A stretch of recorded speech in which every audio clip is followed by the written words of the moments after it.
തൻ്റെ മുറിയിലെത്തി അവൾ പൊട്ടിക്കരഞ്ഞു. അവൾക്ക് അവളോട് വല്ലാത്ത വെറുപ്പ് തോന്നി. തൻ്റെ വിധിയെ ഓർത്ത് അവൾ കരഞ്ഞു കരഞ്ഞു മയങ്ങിപ്പോയി. പാസ്റ്റ്. ഇവൾ കല്യാണി, തെക്കേടത്ത് തറവാട്ടിൽ ബാല്യക്കാരിയായിരുന്ന ജാനകിയുടെ മകൾ. അച്ഛൻ ആരാണെന്ന് അവൾക്കറിയില്ല. ജാനകി തൻ്റെ മകളോട് പറഞ്ഞിട്ടുമില്ല. ഒരിക്കൽ പോലും കല്യാണി അമ്മയോട് ചോദിച്ചിട്ടുമില്ല. അവർ രണ്ടുപേരും സന്തോഷത്തോടെയായിരുന്നു ജീവിച്ചിരുന്നത്.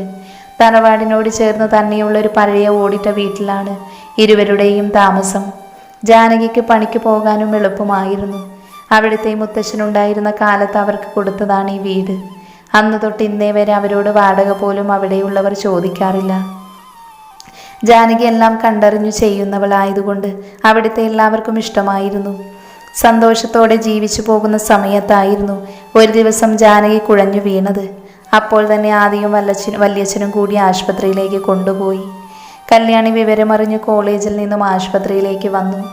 അമ്മ ICUവിലാണെന്നറിഞ്ഞതും അവൾ തളർന്നു വീണു. ആദിയാണ് അവളെ അടുത്തുള്ള ഒബ്സർവേഷൻ റൂമിലേക്ക് കിടത്തിയത്. ജാനകിയുടെ ഒരു വശം തളർന്ന് കിടപ്പിലായി. പക്ഷാഘാതമായിരുന്നു. തെക്കേടത്ത് തറവാട്ടിലേക്കായി പിന്നെ താമസം. അടുക്കളയോട് ചേർന്നുള്ള മുറി. മുത്തശ്ശിയുടെ കൽപ്പനയായിരുന്നു അവരെ അവിടെ താമസിപ്പിച്ചത്. അന്ന് തൊട്ട് കല്യാണിയായിരുന്നു തെക്കേടത്ത് തറവാട്ടിലെ ജോലികൾ ചെയ്യുന്നത്. എല്ലാം ജോലിയും ചെയ്ത് അവൾ കോളേജിൽ പോയിരുന്നത്. അന്ന് തൊട്ട് ആദി അവളെ നോട്ടമിട്ടതാണ്. രണ്ടാമത് വയ്യാതായപ്പോൾ ആദിയും കല്യാണിയുമാണ് ജാനകിയെ ആശുപത്രിയിലേക്ക് കൊണ്ടുപോയത്. അന്ന് ആദിയുടെ ഡിമാൻഡ് ആദി കല്യാണിയോട് പറഞ്ഞതും കല്യാണി ഞെട്ടി. അവൾ സമ്മതിച്ചില്ല എന്ന് മാത്രമല്ല, അവൾ അവനെ അടിക്കുകയും ചെയ്തു. അത് അവനിലെ ആവേശം കൂട്ടി. നീ സമ്മതിക്കും? നിന്റെ അമ്മയെ ജീവനോടെ വേണമെങ്കിൽ എൻ്റെ കൂടെ ഞാൻ പറയുമ്പോഴൊക്കെ നീ കിടന്നു തരും. നിന്നിലെ ആ ചന്ദനഗന്ധമുണ്ടല്ലോ, അതെന്നെ വല്ലാതെ മത്ത് പിടിപ്പിക്കുന്നുണ്ട്. ദേ, നിന്റെ കൗണ്ട് ഡൗൺ സ്റ്റാർട്ട് ചെയ്തു. നീ എപ്പോൾ യെസ് പറയുന്നു അപ്പോഴായിരിക്കും നിന്റെ അമ്മയ്ക്ക് ഇവിടെ ചികിത്സ കിട്ടുകയുള്ളൂ. ഇല്ലെങ്കിൽ അമ്മ തീരും. നിന്റെ വാശിയിൽ വെറുതെ അമ്മയുടെ ജീവൻ കളയണോ? ആലോചിക്ക്. ഞാൻ ദാ ആ മുറിയിലുണ്ടാകും. അവളുടെ അവസ്ഥയെ തന്നെ അവൻ ചൂഷണം ചെയ്തു. അവൾ തളർന്നിരുന്നു. അവൾക്ക് മുന്നിൽ ജീവന് വേണ്ടി പിടയുന്ന അമ്മയുടെ മുഖം വന്നു. വിധി അവൾക്കവിടെ വില്ലനായി വന്നതും അവളിൽ ഭയം ഏറി. തൻ്റെ അമ്മയുടെ അതേ അവസ്ഥ തനിക്കും വന്നു ചേരുകയാണ്. അമ്മയുടെ ജീവനും അവളുടെ മാനവും. എത്ര നോക്കിയാലും അവളിൽ അമ്മയുടെ ജീവൻ മുൻഗണന വന്നു. അവൾ പതിയെ അവിടെ നിന്ന് എഴുന്നേറ്റ് ആദിയുടെ മുറിയിലേക്ക് പോയി.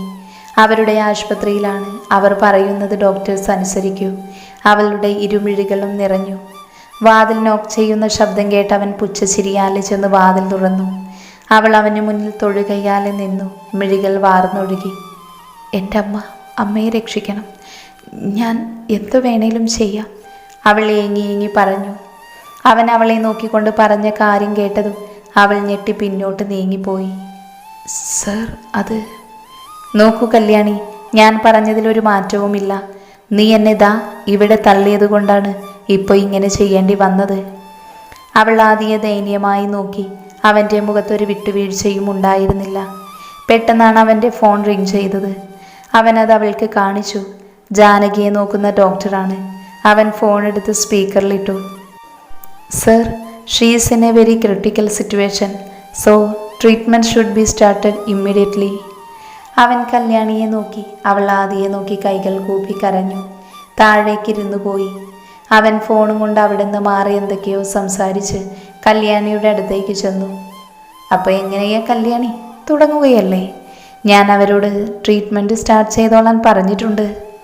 അവൾ തൻ്റെ കണ്ണുകൾ തുടച്ച് ചുറ്റും നോക്കി. അവൻ പോയി ഡോറ് ക്ലോസ് ചെയ്തു. താൻ ചുറ്റും നോക്കണ്ട, ഇവിടേക്ക് ആരും വരില്ല. ഞാൻ വിളിക്കുന്നവർ വരുന്ന സ്ഥലമാ. ചുരുക്കി പറഞ്ഞ നീ എൻ്റെ ആദ്യത്തെ പെണ്ണൊന്നുമല്ല.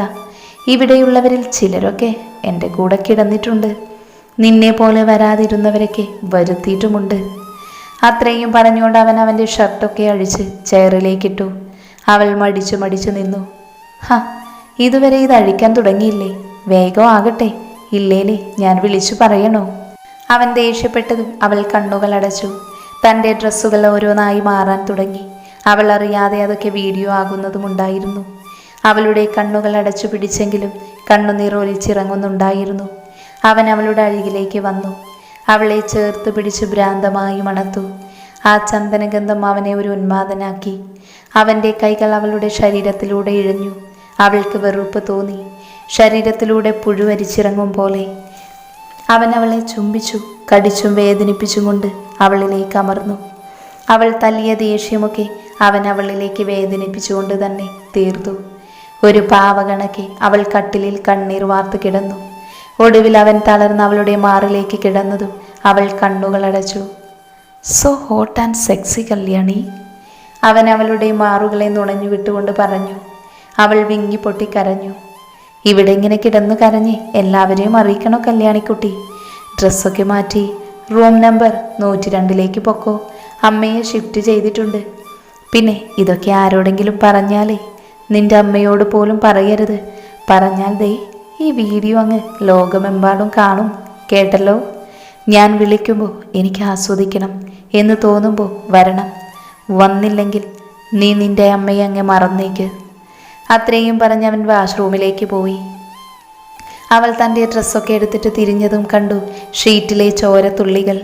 അവൾ കണ്ണുകൾ തുടച്ച് മുഖത്ത് ചിരിയുടെ മുഖംമൂടി അണിഞ്ഞ് അമ്മയുടെ അടുത്തേക്ക് പോയി. അവൾ പോയതും ഒരു വിജയിയെപ്പോലെ അവൻ വാഷ്റൂമിൽ നിന്നും പുറത്തേക്ക് ഇറങ്ങി വന്നു. അവൻ ഇന്നത്തെ കാര്യങ്ങൾ ഓർത്തതും വക്രമായൊന്ന് പുഞ്ചിരിച്ചു. അന്ന് തൊട്ട് അങ്ങോട്ട് അവളുടെ കഷ്ടകാലമാണ്. ആദി എന്ന നീചന്റെ കയ്യിൽ അകപ്പെട്ടവരിൽ ഒരുവളായി കല്യാണിയും. കല്യാണി ആദിയുടെ മുറിയിൽ നിന്ന് പോയതിനു ശേഷം ആദി ഫ്രഷായി മുറിയിലേക്ക് വന്നതും ഫോൺ റിങ് ചെയ്തു. അവൻ അതെടുത്തു നോക്കി. എന്തായി കാര്യങ്ങൾ? ബോസ്, അതിൽ 5 പെൺകുട്ടികളെ വേണം. ഞാൻ ഡീറ്റെയിൽസ് സെൻഡ് ചെയ്തിട്ടുണ്ട്. ഓക്കെ, നോക്കിയിട്ട് ഞാൻ മെസ്സേജ് അയച്ചേക്കാം. Okay boss. ആദ്യം തൻ്റെ ഫോണിലേക്ക് വന്ന ഡീറ്റെയിൽസ് നോക്കി. അതിൽ കല്യാണിയുടെ ഫോട്ടോ കണ്ടതും അവൻ ചിരിക്കാൻ തുടങ്ങി. മോളെ കല്യാണിക്കുട്ടി, നിന്റെ അമ്മയില്ലേ നിന്നെ പൊതിഞ്ഞു പിടിച്ചു നടന്നതാ. അത് എന്നിലേക്ക് എത്തിച്ചേരാതെ ഇരിക്കാനേ അവർ നിന്നെ ഈ തറവാട്ടിലേക്ക് അടുപ്പിക്കാതിരിക്കുന്നതും. ഇപ്പോൾ കണ്ടോ ഈ എൻ്റെ കയ്യിൽ തന്നെ നീ അകപ്പെട്ടത്. നിന്റെ തള്ളയെ ഈ അവസ്ഥയിലാക്കിയതും ഞാനാണ്. എത്ര ലക്ഷം രൂപയാ നിനക്ക് കിട്ടാൻ പോകുന്നതെന്നറിയോ? ഇനി അടുത്ത നീക്കം നിന്റെ തള്ളയെ ഇല്ലാതാക്കി നിന്നെ അവർക്ക് കൊടുക്കണം. അവൻ അവളുടെ ഫോട്ടോ നോക്കി ഓരോന്ന് പറഞ്ഞുകൊണ്ട് ബാക്കി എല്ലാ ഡീറ്റെയിൽസും നോക്കി. അതിലെ അവസാന ഫോട്ടോ കണ്ടതും അവൻ്റെ കണ്ണുകൾ തിളങ്ങി. അടുത്ത ഇര എൻ്റെ അനിയത്തി. കിട്ടും നിന്നെ എൻ്റെ വലയിൽ. നിന്നെ നല്ല വിലയ്ക്ക് തന്നെ വിൽക്കാൻ കഴിയും. ഫ്രഷ് അല്ലേ? തൻ്റെ അനിയത്തിയുടെ ഡീറ്റെയിൽസ് നോക്കി പുച്ഛിച്ച് ചിരിച്ചു അവൻ. നിന്റെ പേരിലുള്ളതൊക്കെ എൻ്റെ പേരിലാക്കി കൊടുക്കും നിന്നെ ഞാൻ. എനിക്കെൻ്റെ അനിയത്തിയെ കൊണ്ട് അങ്ങനെയെങ്കിലും ഉപകാരം ഉണ്ടാകണ്ടേ? അതിനുള്ള ആദ്യപടി അങ്ങോട്ട് പോന്നിട്ടുണ്ട്. വേഗം കൊളുത്തണേ അവൻ്റെ വലയിൽ. എന്നാലേ കാര്യങ്ങൾ പെട്ടെന്ന് നടക്കുകയുള്ളൂ. അവൻ്റെ അട്ടഹാസ മുറിക്കുള്ളിൽ മാത്രം ഒതുങ്ങി. എല്ലാം ഓക്കെ എന്ന് പറഞ്ഞു മെസ്സേജ് അയച്ച് അവൻ തൻ്റെ മെത്തയിൽ സുഖനിദ്രയിലായി. അവൻ്റെ നാശം അവനായി തന്നെ തുടക്കമിട്ടു. കാശി അറിയാതെ തൻ്റെ ഗോൾഡിൽ നിന്നും 2 വള പണയം വയ്ക്കാൻ കോളേജിൻ്റെ അടുത്തുള്ള ഗോൾഡ് ലോണിലേക്ക് വന്നേക്കുവാണ് ലച്ചുവും അച്ചുവും. അവിടെ എത്തി അവർ പറഞ്ഞ ഫോമൊക്കെ പൂരിപ്പിച്ച് അവിടെ ഒരു അക്കൗണ്ട് തുടങ്ങി തൻ്റെ ഗോൾഡ് പണയം വെച്ചു. അച്ചു, ഇതെങ്ങാനും കാശിയേട്ടൻ അറിഞ്ഞാലേ 2ൻ്റെയും പരിപ്പെടുക്കും. ഒന്നും മിണ്ടാതിരിക്കൽ ലച്ചു, എന്നെയും കൂടി പേടിപ്പിക്കല്ലേ. ആഹാ, അപ്പം പേടിയുണ്ട്. എന്നിട്ടാണോടി ഇതിനിറങ്ങിയത്? ലച്ച ചുണ്ട് കൂർപ്പിച്ച് പറഞ്ഞു. വലിച്ചൊരു ഇളിയും ഇടിച്ച് അശ്വതി നടന്നു. കൂടെ അവളെ ചീത്ത പറഞ്ഞുകൊണ്ട് ലച്ചുവും. കോളേജിലെത്തി അവൾ ഫീസും എക്സാം ഫീസും അടച്ചു. എന്നാൽ ഈ കാര്യം എത്തേണ്ട കാതുകളിൽ എത്തിയത് അച്ചു അറിഞ്ഞില്ല. പഠിത്തം അവൾക്ക് ആവശ്യമായതുകൊണ്ട് അവൾ അതിൽ ഉഴപ്പാറില്ല. എന്ന് വെച്ച് ഏതു നേരവും പുസ്തകപ്പുഴു അല്ലായിരുന്നു. അത്യാവശ്യം തല്ലുകൊള്ളിത്തരങ്ങളൊക്കെ അവരുടെ കയ്യിൽ ഉണ്ടായിരുന്നു. കല്യാണം കഴിഞ്ഞത് അധികമാർക്കും അറിയില്ല. ഉച്ചയ്ക്ക് ഫുഡൊക്കെ കഴിച്ചു കഴിഞ്ഞ് അവർ പുറത്ത് കാറ്റും കൊണ്ടിരിക്കുകയായിരുന്നു. അപ്പോഴാണ് അവിടേക്ക് കുറച്ച് സീനിയേഴ്സ് വരുന്നത്. ആഹാ, ഇതാണോ ശ്രീതു നീ പറഞ്ഞ പെണ്ണ്? കൂട്ടത്തിലെ തലവനായ അമല് ചോദിച്ചു. അതേടാ, ഇവളാണ് തെമ്മാടിയും താന്തോന്നിയുമായ കാശിയുടെ സെറ്റപ്പ്. ശ്രീതു പുച്ഛത്തോടെ പറഞ്ഞു. ആഹാ, അതെന്താടി നീ ഇങ്ങനെ പറഞ്ഞേ? തെളിവുണ്ടോ? അച്ചുവിനെ നോക്കി വഷളം ചിരിയോടെ സച്ചിൻ ചോദിച്ചു.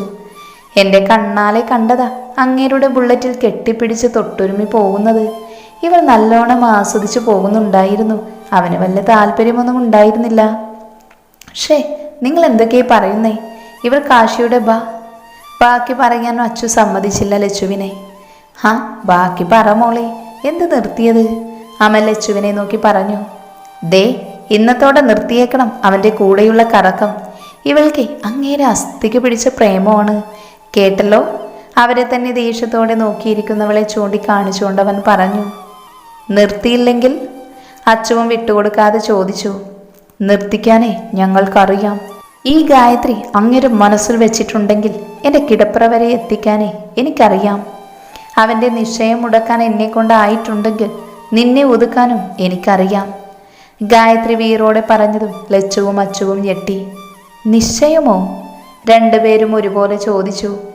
എന്തേ, അവൻ്റെ പിന്നാലെ നടന്നിട്ട് ഇതൊന്നും പറഞ്ഞിട്ടില്ലേ? പറയാൻ പാകത്തിനുള്ള കാര്യങ്ങളല്ലല്ലോ നടന്നത്. അതൊക്കെ നാണക്കേടല്ലേ കാശിനാഥൻ ഉണ്ടാക്കിയേക്കുന്നത്. ഒരു കാര്യം ചെയ്യ, അവനോട് നേരിട്ട് ചോദിച്ചു നോക്ക്, അമ്പാടി വീട്ടിലെ കാവ്യെ അറിയുമോ എന്ന്. ലച്ചുവും അച്ചുവും ഗായത്രിയെ നോക്കി. അവളുടെ മുഖത്തപ്പോൾ പുച്ഛച്ചിരിയായിരുന്നു. അവർ അവളെയൊക്കെ നോക്കിക്കൊണ്ട് തിരികെ ക്ലാസ്സിലേക്ക് പോയി. അച്ചുവും ലച്ചുവും ഉച്ച കഴിഞ്ഞ് ക്ലാസ്സിൽ കയറാതെ ലൈബ്രറിയിലേക്ക് പോയി. അച്ചു, നിനക്കിതൊക്കെ അറിയാമായിരുന്നോ? ഇല്ല, കാശി നാട്ടുകാരനല്ല എന്ന് മാത്രമേ അറിയൂ. അതും ഹരിയേട്ടൻ പറഞ്ഞുള്ള അറിവേ ഉള്ളൂ. പിന്നെ ഒരിക്കൽ ദേവിയമ്മ പറഞ്ഞിരുന്നു കാശി പാവമാണ്. ദേവിയമ്മയുടെ കൂട്ടുകാരിയുടെ മകനാണെന്നും സങ്കടപ്പെടുത്തരുതെന്നും. അന്ന് അവരും എന്തൊക്കെയോ എന്നോട് പറയാൻ മടിച്ചിരുന്നു. എല്ലാം കാശി തന്നെ പറയുമെന്നും പറഞ്ഞു. അച്ചു ഓരോന്ന് ഓർത്തുകൊണ്ട് പറഞ്ഞു. നീ കാശിയേട്ടനോട് ചോദിച്ചു നോക്ക്, അപ്പം അറിയാലോ. ലച്ചു അച്ചുവിനോടായി പറഞ്ഞു. വേണ്ട ലച്ചു, ആൾക്ക് പറയാൻ സമയമാകുമ്പോൾ എന്നോട് പറഞ്ഞോളൂ. ചോദിച്ചാൽ ഇഷ്ടപ്പെട്ടില്ലെങ്കിലോ? അച്ചു വിഷമത്തോടെ പറഞ്ഞു. നിനക്ക് കാശിയേട്ടനെ ഇഷ്ടമാണോ അച്ചു? അറിയില്ല ലച്ചു. എൻ്റെ മനസ്സിൽ അങ്ങേർക്കുള്ള സ്ഥാനത്തെ എന്തു പേരാണ് പറയുന്നതെന്ന്. ആളുടെ കൂടെ കൂടിയ പിന്നെ ഞാൻ സന്തോഷത്തോടെ, അതിലുപരി സമാധാനത്തോടെ ഒന്ന് ഉറങ്ങിയിരിക്കുന്നത്. എന്തോ ഒന്ന് എന്നെ അയാളിലേക്ക് കൂടുതൽ അടുപ്പിക്കുന്നുണ്ട്. കൂടെ ജീവിത അവസാനം വരെ വേണമെന്നൊരു തോന്നൽ. സുരക്ഷിതത്വം തോന്നിയിട്ടാണോ അതോ പ്രണയമാണോ എന്നൊന്നും അറിയില്ല. മനസ്സ് മുഴുവൻ അങ്ങേരാണ്. അവിടെ എൻ്റെ വിഷമങ്ങൾ പോലും ഞാൻ ഓർക്കാറില്ല. തൻ്റെ ഇരു കണ്ണുകൾ തുടച്ചുകൊണ്ട് അവൾ പുറത്തേക്ക് നോക്കിയിരുന്നു. ലച്ചു അവളെ തന്നെ നോക്കി. ഒത്തിരി വിഷമതകൾ ഉള്ളവളാണ്. ഇന്നതൊക്കെ അവൾ മറന്ന് അവളിൽ കാശി മാത്രമായി. നീയായി മനസ്സിലാക്കണം അച്ചു, നിനക്ക് കാശിയോട് പ്രണയമാണെന്ന്. ഈശ്വര, ഓരോന്നുള്ളിൽ മോഹിപ്പിച്ച് അവസാനം അവളെ വിഷമിപ്പിക്കരുത്. അവളുടെ പ്രണയം അത് അവൾക്ക് തന്നെ കൊടുക്കണേ. ജീവിതാവസാനം വരെ ഇവർ സന്തോഷത്തോടെ ജീവിക്കണേ. ലച്ചു മനമുരുകി പ്രാർത്ഥിച്ചു. കല്യാണി തൻ്റെ അമ്മയുടെ ദേഹമൊക്കെ തുടച്ചു കൊടുക്കുകയാണ്. പെട്ടെന്നാണ് അവർ അവളെ അവശതയോടെ വിളിച്ചത്. അവൾ തൻ്റെ അമ്മയോട് കണ്ണീരോടെ നോക്കി. അമ്മേ, മോളെ, അമ്മൊരു കാര്യം പറയാനുണ്ട്, വാതിലടക്ക്. അവൾ വാക്കുകൾ എങ്ങനെയോ ഒപ്പിച്ച് പറഞ്ഞു. അമ്മ പറഞ്ഞതു പ്രകാരം കല്ലു വാതിലടച്ച് അമ്മയുടെ അടുത്തേക്ക് ചെന്നു. അവർ പതുക്കെ തൻ്റെ കൈകൾ ഉയർത്തി അവളെ തലോടി. അമ്മയ്ക്കറിയാം മോളിപ്പോൾ ഒരുപാട് അനുഭവിക്കുന്നുണ്ടെന്ന്. അവൻ എൻ്റെ മോളെ കെണിയിലാക്കി അല്ലേ? കുഞ്ഞിന് അവൻ കിടന്നു കൊടുക്കേണ്ടി വന്നു. എന്തിനാ അമ്മയ്ക്ക് വേണ്ടി നിന്റെ ജീവിതം കളഞ്ഞേ? അവരുടെ ഇരുമിഴികളും നിറഞ്ഞൊഴുകി.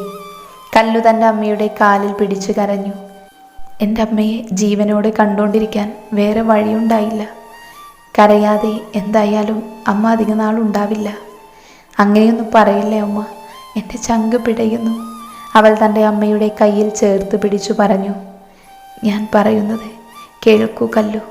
ഞാൻ മരിച്ച എൻ്റെ കുഞ്ഞ് പിന്നെ ഇവിടെ നിൽക്കരുത്.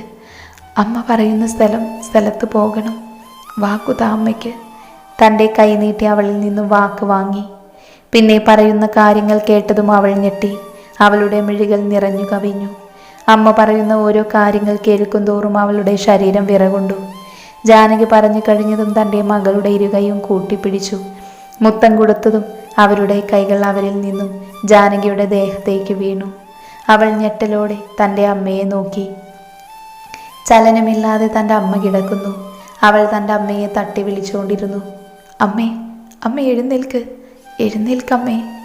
അവളുടെ കരച്ചിൽ കേട്ട അടുക്കളയിൽ ഉണ്ടായിരുന്ന ശാന്ത ഓടി വന്ന് വാതിൽ മുട്ടാൻ തുടങ്ങി. മോളെ കല്ലു, തുറക്ക്.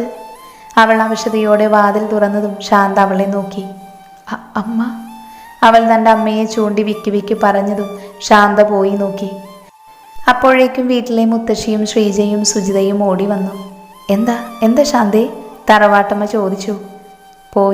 പോയി തറവാട്ടമ്മേ. അവർ ജാനകിയെ നോക്കി പറഞ്ഞതും തറവാട്ടമ്മ കല്യാണിയെ നോക്കി. മരവിച്ചതുപോലെ ആ മുറിയിൽ ഇരിക്കുകയാണ്. ശാന്തയോട് വേണ്ട കാര്യങ്ങൾ ചെയ്യാൻ ആളെ ഏർപ്പാടാക്കാൻ പറഞ്ഞു.